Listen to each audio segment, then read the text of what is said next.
and welcome to Global Dialogue, a public affairs program of the Tennessee World Affairs Council. I'm Patrick Ryan, President of the Council, and we are pleased this evening to welcome Ambassador Capricia Penavic Marshall, former United States Chief of Protocol and author of the book Protocol, The Power of Diplomacy and How to Make It Work for You. Welcome, Ambassador. Good to see you this evening. It's so wonderful to be with you this evening, Pat. I appreciate you asking me to join you. Well, we are looking forward to our conversation with you this evening, and our moderator this evening is going to be Kelly O'Connor, and she will be joining us in just a second. But let me take care of a little bit of housekeeping notes as we get going here. Welcome, Kelly. We're going to talk just briefly about the program tonight before I hand over moderating duties to you. This evening, it's a conversation that includes you, the audience, and the benefit of a live webinar is your ability to contribute your questions and comments to our guests this evening. So please fill out the Q&A box at the bottom of your Zoom screen. After Kelly's questions and conversations for the ambassador, we'll turn to you for your contributions. Speaking of contributions, let me remind you that you're watching one of the many global affairs awareness programs that your World Affairs Council produces. In the past year, we brought you over 90 conversations with panelists and distinguished speakers on scores of international topics. We've also produced education outreach programs for high schools and university students. We even have a program for young professionals. We have just two asks. First, please participate in these programs. Helping our community know the world is our mission. Second, please include the World Affairs Council among your charitable contribution destinations. We're an IRS recognized tax-exempt charitable nonprofit. And please become a member of TNWAC. That's how we know you support our work, and it's how we pay our Zoom bill. So thank you for that. One last note, we invite you back on June 15th for our conversation with travel guru Rick Steves, an expert who single-handedly paved the way for travel to Europe for tens of thousands of Americans. We'll talk about post-pandemic travel, the ability of travel to build bridges, and some of his travel adventures over the last 40 years. Join us on the 15th for Rick Steves. Now, on to our program. Capricia Penavic Marshall serves as ambassador in residence at the Atlantic Council in Washington, D.C. She is president of Global Engagement Strategies, which advises international public and private clients on issues relating to the nexus of business and cultural diplomacy. From 2009 to 2013, she was Chief of Protocol of the United States, bearing the rank of ambassador and setting the stage for diplomacy at the highest levels. In this capacity, she worked to leverage U.S. relationships with foreign governments, developing strategies to transform global engagement. Ms. Marshall oversaw 6 state and official visits, countless working visits, the G20, nuclear security, APEC, G8, NATO, and the Sunnylands Summit, and the protocol arrangements during travel with the President and Secretaries of State to 42 countries.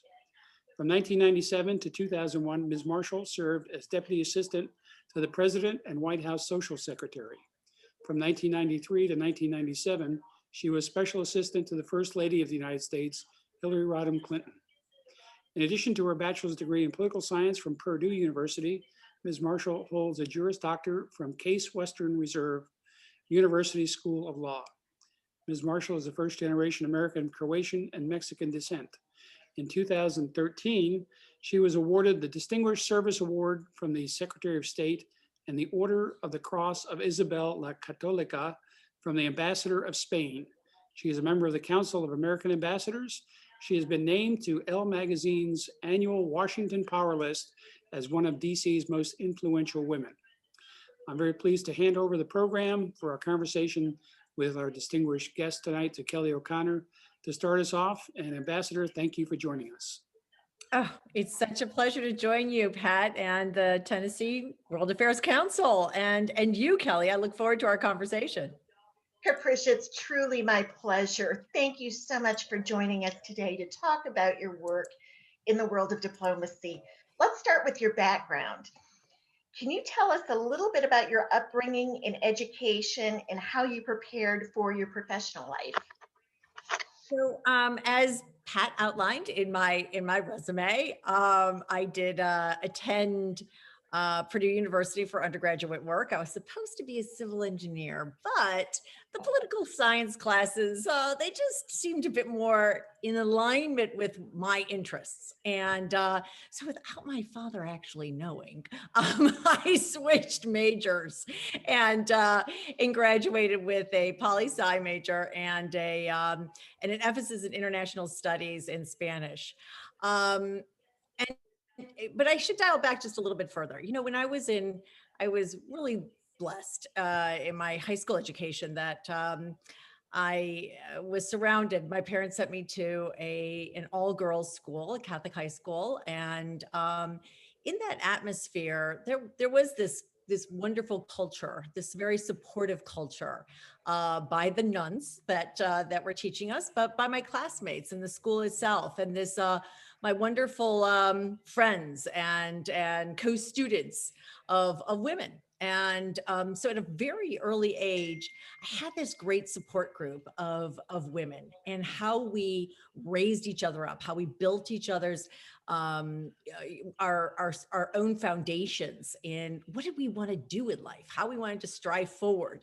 And so I didn't have some of the complications at an early age that other young women did, with when you're in a boy girl atmosphere in a school that's mixed, that there are sometimes women, their voices, and we know this to be the case, they just don't rise up.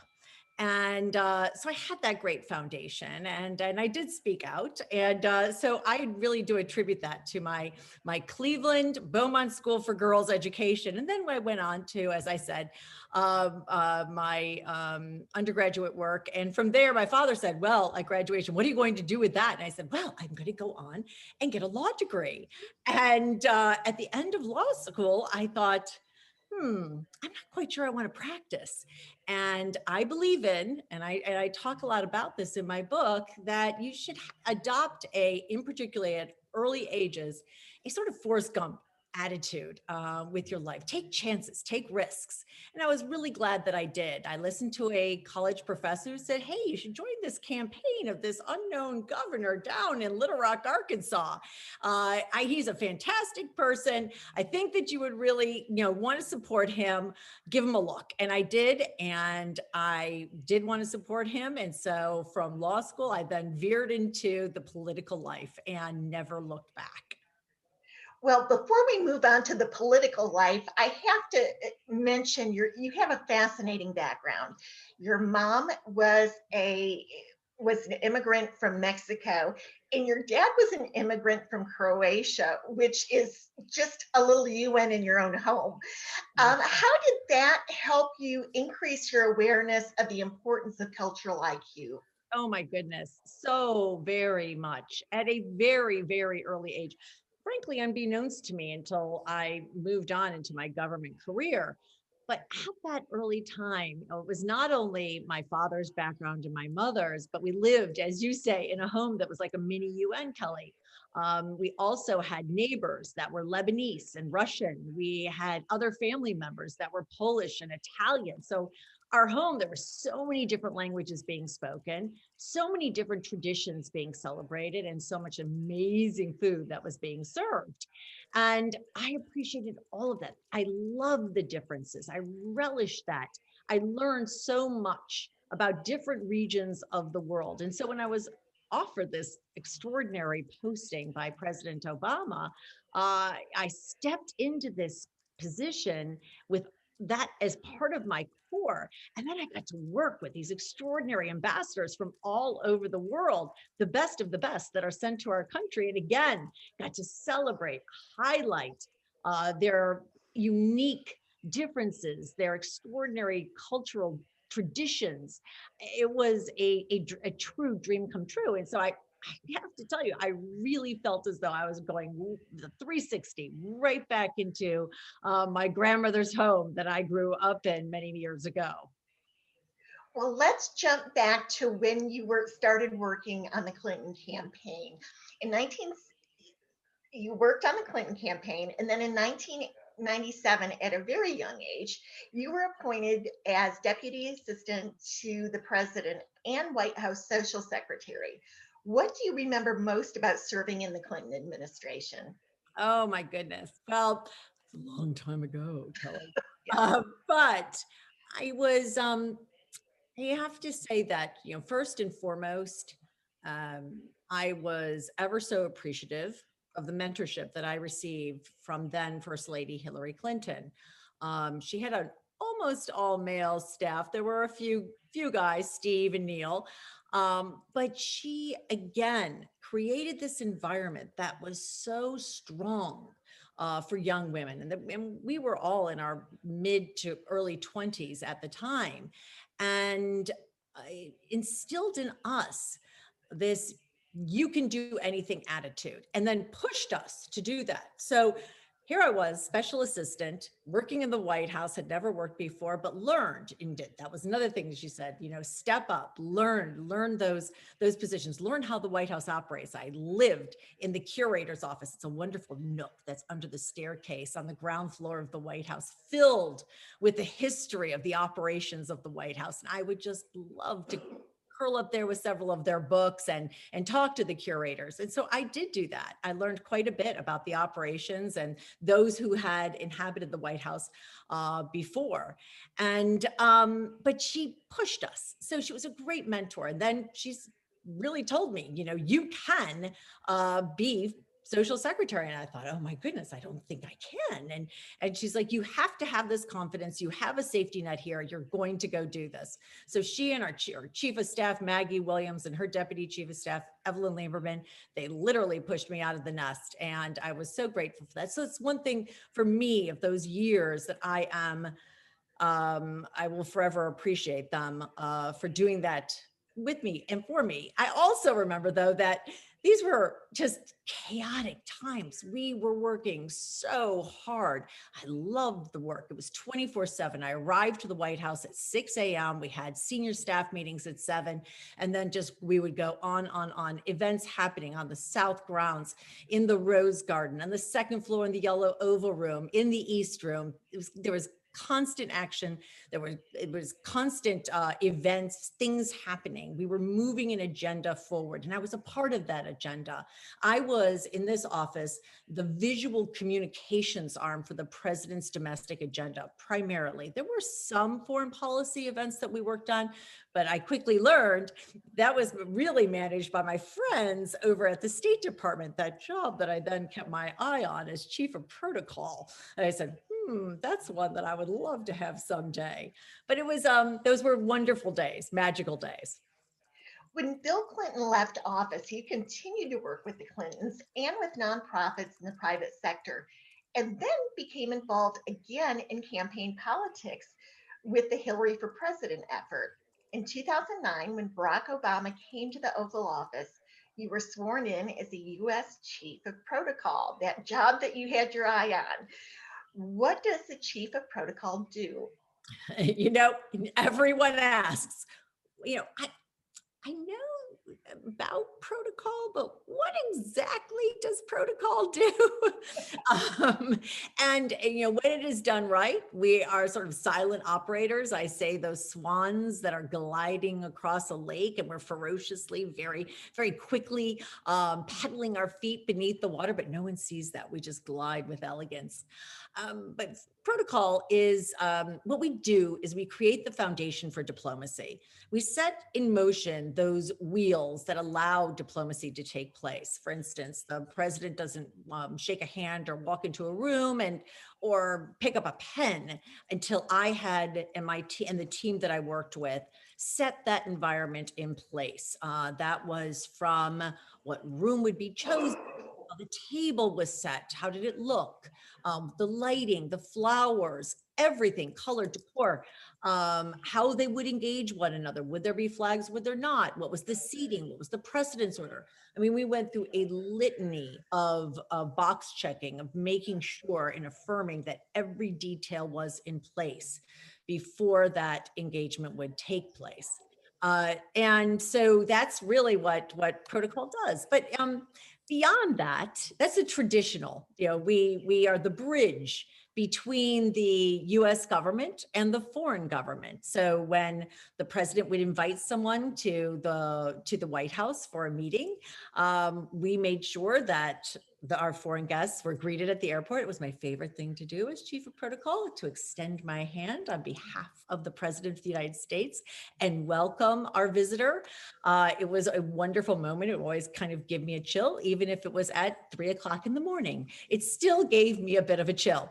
But then from there on, we controlled their schedule. We made sure that they were informed at every moment what was happening with that schedule. And likewise, when the president traveled to a foreign country, I accompanied him. I was literally attached to President Obama's hip, making sure that at every event, he knew what to expect. Were there going to be any interesting greetings? Were there any special holidays that he needed to acknowledge or be aware of? Were there going to be some dietary issues, interesting things that he would be a participant in? All along the way, just making sure that every one of those details, the details that are sometimes considered micro, nuanced, but I have to say can have a major impact on the relationships, the development of a relationship between our global leaders. Well, that's a perfect segue into the time that you told President Obama that he absolutely needed to help make noodles with the Chinese. Can you tell everyone about that?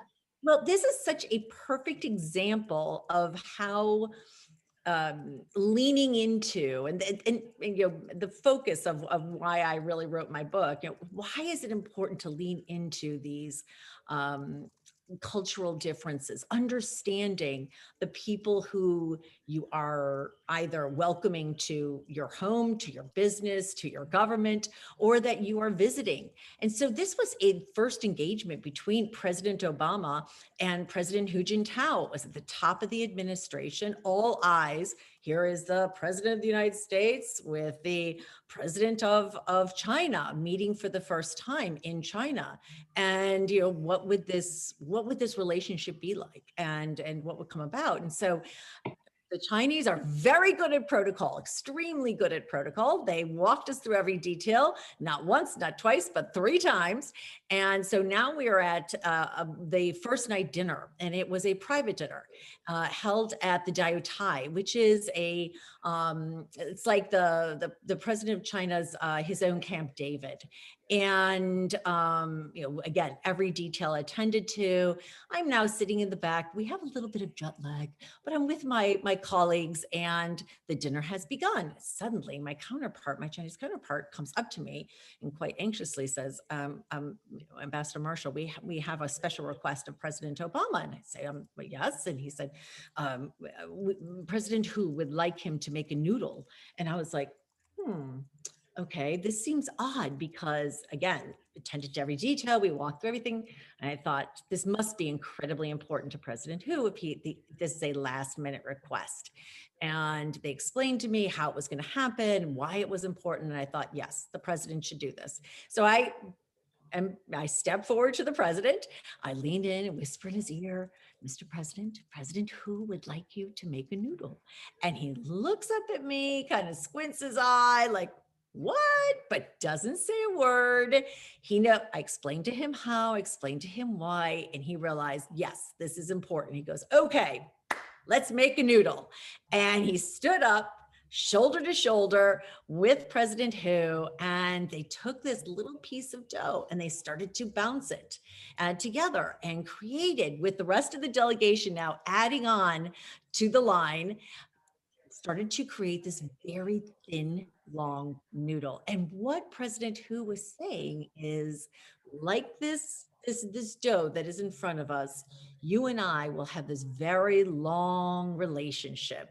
And that symbolism, that moment, the camaraderie between these 2 global leaders, probably more effective than hours in the bilateral room. And of course, President Hu was so grateful to President Obama for participating in this custom that was so important in China. You have another really wonderful story. about being on a train in Alaska on one of the Experience America trips. Tell us about that as well as what Experience America actually is. Oh, I'm so glad that you raised that, Kelly.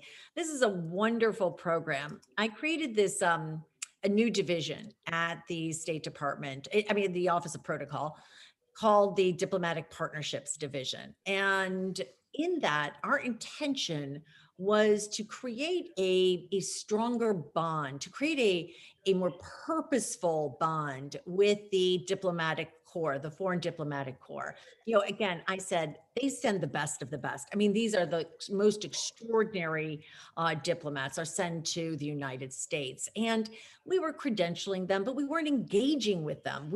As much as I thought that we should. And my predecessor, a wonderful chief of protocol, Ambassador Nancy Brinker, had started this program. She developed this idea called Experience America, where it was to take the ambassadors outside of the Beltway, as we call it here, outside of Washington, D.C., and to bring them to various parts of the United States so they can see the beauty of our country, the diversity of our country, the extraordinary differences in culture from, you know, the Southwest to the Northeast. And she was absolutely right. It was a brilliant program. And so we would bring 50 to 60, 70 ambassadors who would pay their own way and pay for their own lodging, but we would partner with local chambers of commerce to develop programming that would showcase new business opportunities. The food, of course, of that region. You know, if we went to so many fantastic places. We went to Atlanta and we talked about our civil rights movement here. We went down to New Orleans and it was a whole French and beignets experience. Chicago was deep dish pizza and the Mercantile. It was fantastic. And then when we went to Alaska, and that was actually my first time as well going to Alaska. Spectacular. If you haven't gone to Alaska, you gotta go to Alaska. It's spectacular. And the ambassadors thought so as well. We had the Russian ambassador along with us. At every moment that we could possibly do, we raised a glass to him and said, thank you for that $7 million deal. It's just wonderful. But as you point out, Kelly, we were on our return train trip from Glacier Bay. We were on this clear top train and it was just beautiful. We had a little trio band that was on the train and the ambassadors were having a little bit of wine, as was I. And the Chilean ambassador grabbed the guitar from one of the musicians and he begins to strum with backup singers from Peru, Japan, Ireland, Croatia. Everybody is now chiming in and singing I Can't Get No Satisfaction by the Stones. It was wonderful. It was a real moment because many of these ambassadors, they stay in their own region. They don't really get to know ambassadors from other regions in the world. Well, we were a true global community at that time. Nobody brings people together like the Stones. No, that's absolutely correct. And I do have to put a plug in for Nashville. If you have any sway with any of your successors, please consider an Experience America trip to Nashville. We have awesome food. We are Music City. So see what you can do to help us out on that.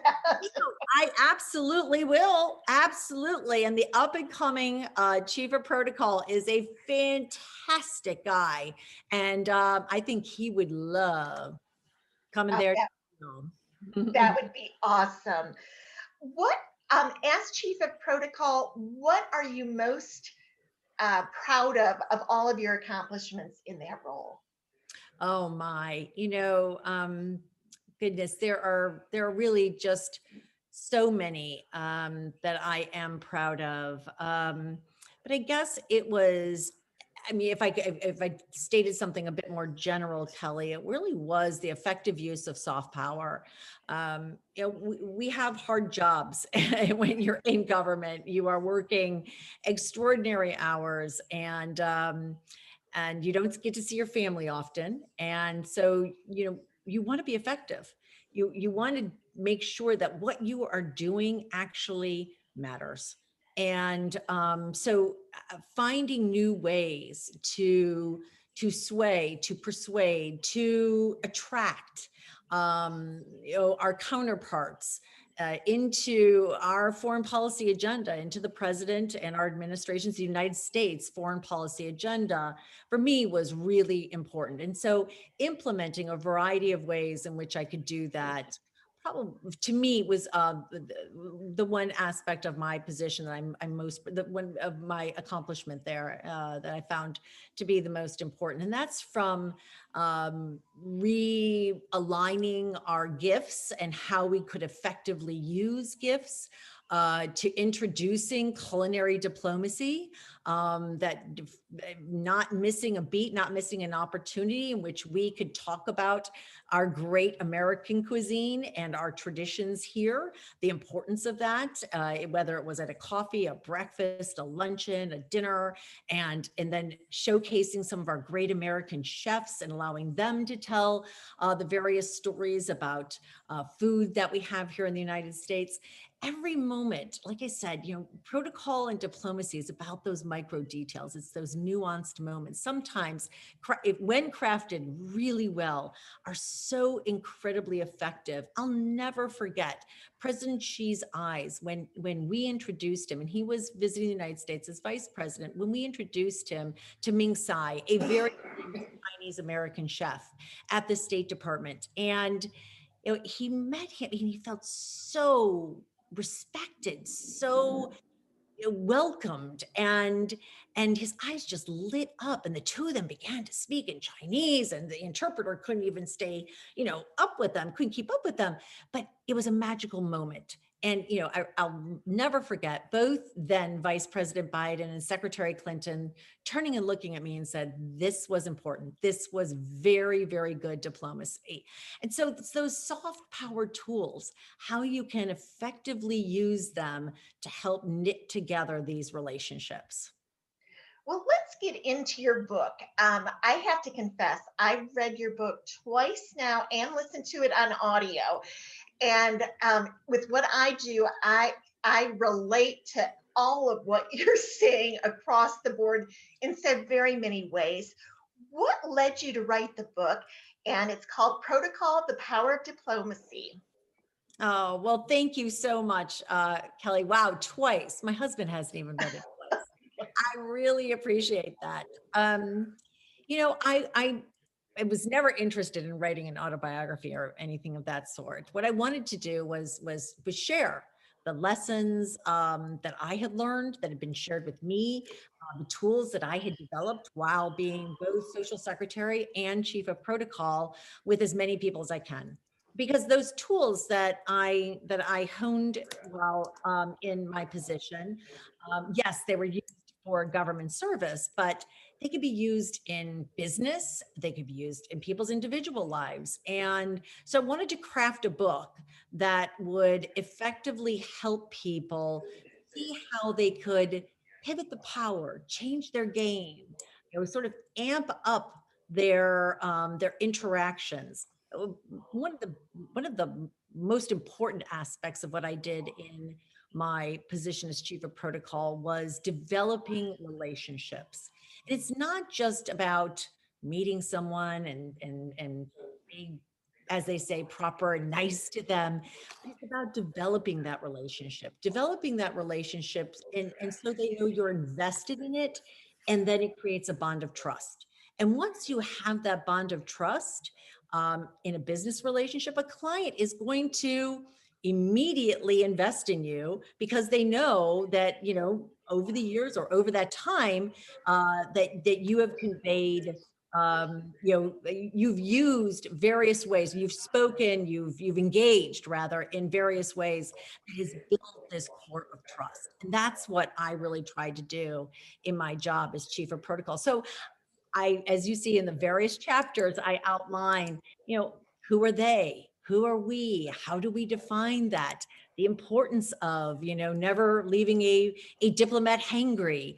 The importance of flexibility, the yoga of protocol, where things sometimes are not, we would try to set them on a very straight path, a very particular path, because when you do that, when you set that path, if your counterpart is going to engage with you that in a way that will lead them to the eventuality of your goals. So you have that path set, but on occasion you have to take a little off ramp. Things always don't go according to plan. So being prepared for when they don't go according to plan. Attire, language, sort of try to go through a broad sweep of all of those elements so that people can see, here are 3 pointers. Here are a couple of ideas in which I could use in my life, whether for business or just my own personal needs, to change the way in which I'm operating, I'm engaging. It's a charming book. And for anyone listening who hasn't read it yet, please go out and get it or download it on audio through Audible, because it really has something for everybody. You do a wonderful job about talking about protocol and diplomacy in the workplace. You talk about, I'm in the nonprofit sector, and so much of that is developing relationships. And that's what I think people in their own personal lives are trying to do. So I highly recommend it. It's just a wonderful, wonderful book. And in it, you share a lot of really fascinating experiences. What is your favorite experience or most memorable experience of the Obama White House? Oh my goodness. Well, first of all, thank you, Kelly. The paperback actually just came out, and I was thrilled because friends of mine who've been traveling now, who are actually going to planes, are seeing it in airport in airport shops, and so it's in the windows, and it makes me incredibly pleased when they send me a selfie with it. There are so many. I mean, the first day I raised my hand and I took the oath of office, standing with my son, my husband, my mother and father, and Secretary Clinton, will be seared in my heart and memory forever. But I have to say that traveling to the United Kingdom at the invitation of Her Majesty the Queen is, well, the president was invited by Her Majesty. I just went along. But it was an extraordinary moment in my life, and in particularly in my position, because there really isn't there are so many things that we have learned and we understand about the monarchy now, but Queen Elizabeth II has a real magic about her. And watching her in operation, she's her own chief of protocol. She's keeping her own time on her watch. Mr. President, move along, move along. Everything that happened there. I went to go reach to hold her purse at the opening ceremony. I was told, "Do not touch the bag." And I was wondering, well, what's in the bag? They said, "We do not know what's in the bag, but we do not touch the bag." And of course, then I was dying to know what is in the bag. To the exchange of gifts that we had, we worked long and hard on finding just the right gift and doing tons of research, because there was a little oopsie doodle that occurred earlier on in the administration. Her Majesty was very pleased with the gift. That was a wonderful moment. And then at the end of the dinner, when she walked up to me, taps me on the shoulder, and she says, "Now, I've seen you around everywhere. Who exactly are you?" And so I said, "Well, Your Majesty, I am the president's chief of protocol." And she said, "Oh, well, I just want to say you're doing a very fine job. Very fine job indeed." I was thrilled beyond belief. I was like, "Oh my gosh, did anybody hear that? Did anybody see that?" I was just really pleased. So it was really a wonderful, wonderful trip. And again, one that will be with me forever. And the fact that she actually sought you out to find out who you were, I mean, that's pretty incredible. It was incredible. How did you balance competing cultural considerations between the US and other countries? So that how did you know, when did you want to focus on the US and when did you want to, how did you choose when to give a nod to either the visiting country or to the host country, depending on the circumstance? It's an excellent, excellent question, Kelly, because so many people get that a tinge confused. When you're in the United States, it's our country, it's our rules. When we travel abroad, we're in someone else's country, their rules, and we adhere to them to the best of our capacity abilities.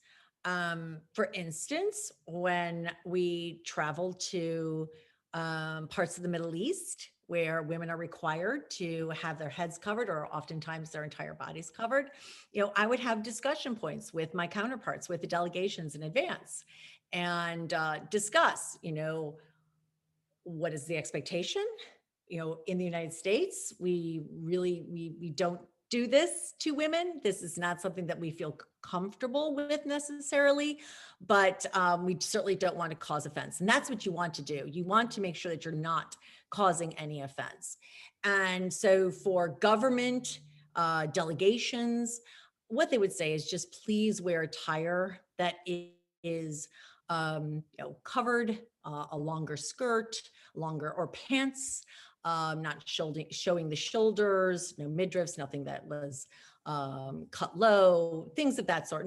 So I would then go back to our US delegations and describe to them, this is the attire. In some countries, colors were offensive. In one country where we traveled, wearing all white will signify death.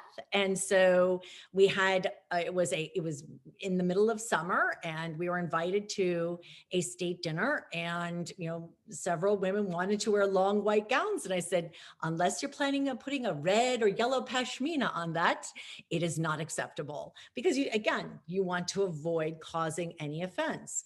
But here then in the United States, when our visitors would come, we always had exchanges. What you want to do also in protocol is making sure that you avoid any pitfalls. You want people to feel welcomed. You want people to feel comfortable and respected. And so you make sure that you give them as much information in advance as possible. And then when certain questions arise, that you have a solid answer for them or the best answer that you possibly can. So I would make sure that our visitors knew well in advance, this is our schedule. At this stop, the president will be wearing this, the first lady will be wearing this. This is the expectation. Now, sometimes our visitors would come in at a black tie. We wear black tie at our state dinners. Sometimes if they're white tie affairs, that's a slightly different variation. But in their country, they don't wear black tie.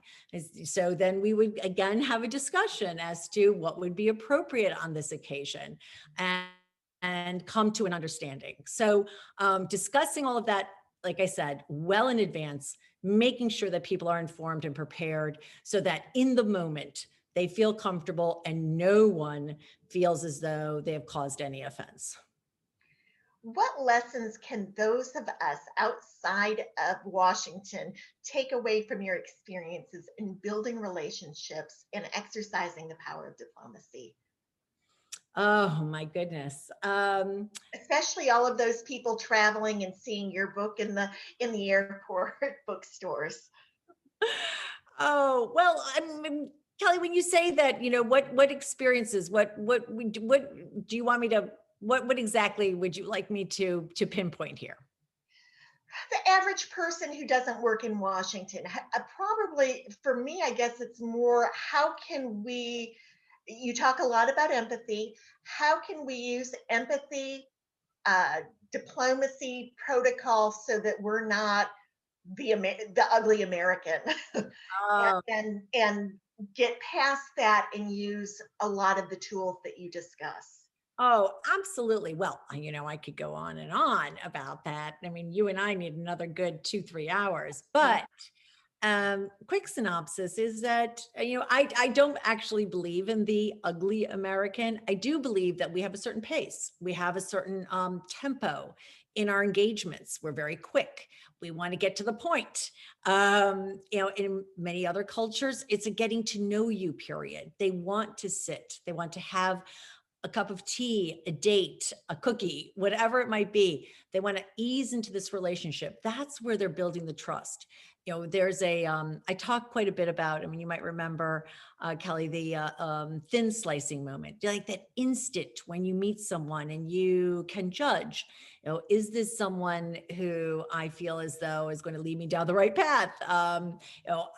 What am I getting from them? And that's the unfortunate experience. I'd love to be with you and Pat in person, and with our entire audience in person down in Tennessee. That would be fantastic.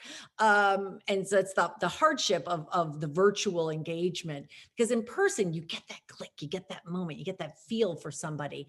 So knowing that, understanding that cultural nuance of someone from Asia who takes their time in getting to know you, but as well, those people who come to our country, that there could be a quicker pace here, that we do a lunch and we get down to business. And so, how might you fine tune those relationships by understanding tone, understanding pace, the emphasis of language. What might you be doing with gestures that either can cause offense or be very welcoming?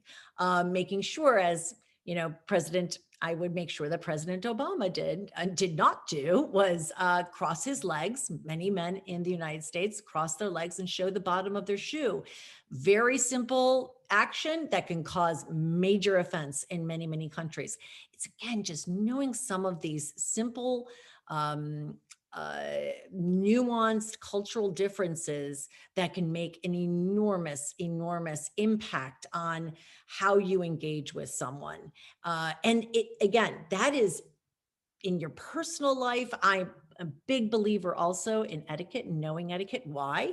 Because when you know it and you feel comfortable with it, it's secondary. It just happens. And so when you are with a client for the first time, or your first job interview as a young person, just getting out of college, and you're sitting at the table and there's, several forks and several knives and spoons, and you're not quite sure what to do, appropriately greeting someone, sitting at the table, what glasses to use.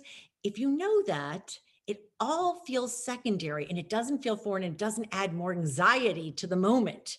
I talk about where someone grabbed my bread at a very formal dinner, and I had to explain to him, that's my bread, not your bread. And he's like, no, I know you're wrong. And we sort of got into it a little bit, and I had to teach him my okay signs. The B on the left hand is for bread, and the D on the right hand is for drink. So knowing that simple task can help people so very much. So teaching children at a young age those simple rules of etiquette will help them as they advance through life, because knowing social codes of conduct is part of how we engage, about a part of how we develop that relationship, that important business or personal relationship. I went on and on and on again. I'm sorry, Kelly. Oh, that's wonderful. If it were up to me, you could speak all night. You have a captive audience here. Now, you currently are ambassador in residence at the Atlantic Council, and part of your portfolio includes talking to the people about integrating cultural diplomacy into business. What are some tips that you have to offer there? For integrating, I'm sorry, can you repeat the second half? I'm sorry. What are some tips that you have to offer with regard to integrating cultural diplomacy into business? Oh, yes. So many different ways. First of all, where do you bring someone to your business? Do you just bring them to a regular old office, or are you bringing them because you want to engage with them? You want them to know that this is somewhere very special. Are you bringing them to the corner office or a conference room? that is designed in a way to show the history of your company, perhaps some photographs of the first moments, or what the business does, making sure that that place tells your story. It has your branding. That is really, really important. Also, what does your office space say about you and your operation? Is it very buttoned up? Are people in their own personal offices, or is it a bit more open, where you have cubicles and open spaces and conference rooms or communal rooms that are clear? I learned a little bit more about that when I walked into because in government, it's certainly a lot more buttoned up, very, very private office spaces. But when I joined the private sector and I started working with Bloomberg, it's very open, very communal, and it has a certain ethos to that. You get a sense of what Bloomberg is about, what Mike Bloomberg himself is trying to convey. And everyone calls him Mike, which was really hard for me because I kept calling him Mr. Mayor, and he said, I have no idea who you're talking to. How you want to convey the ethos, the attitude, the personality of your business. It can be the setup, also the attire. Are people a little bit more buttoned up in their attire, and being clear about that, making sure that HR actually designates that, lets people know when they onboard what those expectations are. And as well, I really believe in hiring cultural diversity officers. Help those folks can really assist in, from the moment that someone joins your business, what are those expectations? How can they best fit into the whole framework of your business? That is also, I think, incredibly important. Again, I could go on and on and on about this. But I do want to put a note in here, Kelly, that I wrote one special chapter for women. The book, of course, is intended for, of course, both men and women, everyone. It's intended for everyone. But I do have a chapter that's called Negotiating While Female, because when women, as Ginger Rogers says, not only do we have to do it well, but we have to do it dancing backwards and in heels. So the expectations are a little higher. And also some of the rules change, and particularly in international business. I found that when I was part of a delegation, that in some countries, they wanted to seat me in the second seat as opposed to at the table in the first seat. Well, my suggestion is to women that no, you're part of the delegation. You should be seated in the appropriate place as anyone else would, as a man or anyone else would, at that seat at the table. So that's where you have to sort of reinforce and look at sometimes the societal differences when you travel abroad. That can even occur in the United States. Just making sure that you take your place and you assert your credibility at the level of person that you are. If you're the vice president and you are leading that delegation, make sure that they know it. Capricia, I know I have a million other questions for you, but I also know that the audience does too. Oh, So I'm going to ask you one last question, and then I know Pat has some questions online for you. And my last question for you right now is, what suggestions can you offer young professionals who aspire to serve in the kind of work you do? oh my goodness. So I'm a big believer, and this, that internship opportunities, when you're in college, apply for them in government, because they need so much help. They really need so much help that you will get a lot of responsibility. And so, but apply early. Apply in August and September. Don't wait until January. You will not, we will already be closed out. But apply for internship opportunities. And also then upon graduating, go into those entry level positions, those GS 14s and 15s, excuse me. GS 7s, 14, 15 is really high. GS 16s and 7s. Because there you again can get a lot of experience and see, where may my interests lie, and get to test out waters. As I stated, having that Forrest Gump attitude early on in your career is so important. Take risks, go for it. And in those positions, you really can just get a lot of experience. Pat, All right. send this over to you so you can get to the questions online. Thanks, Kelly. Thanks for the great conversation that you brought us with the ambassador. Ambassador, thanks again for being with us tonight. I know you have a busy schedule, and we appreciate you taking time to share your experiences. I'm still hoping that you'll break some news tonight with some not yet ever reported story of White House intrigue. Maybe not, I don't know. But barring that, let me share a few questions from our audience. From Facebook Live via Twitter, someone asked, who was your favorite visiting head of state and why? Oh my goodness. Who? Oh, you're not supposed to talk about that. But there were. We won't tell anybody. Okay, just between us. There were so many interesting, for a variety of different reasons, chiefs of state and heads of government that would, come through the White House, both when I was social secretary and as chief of protocol. But, I have to say that I was probably, I was most moved as social secretary when I met President Mandela. It was nothing short of a magical moment. There was this time when I was asked if I could keep him company while he waited in what's called the map room, and it's on the ground floor of the White House. It's just outside of the president's elevator, because the president was making his way over there, and he was in there with his delegation. And so could I talk to him? Now, me, I love to talk to anyone. And so I walked in, I was like, I'd be happy to. And so I walked into the room, and there was an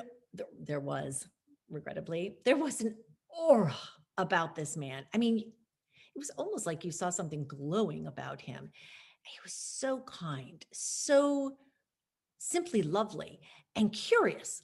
He shook my hand and he said, well, tell me, where are you from? Tell me, what do you do here?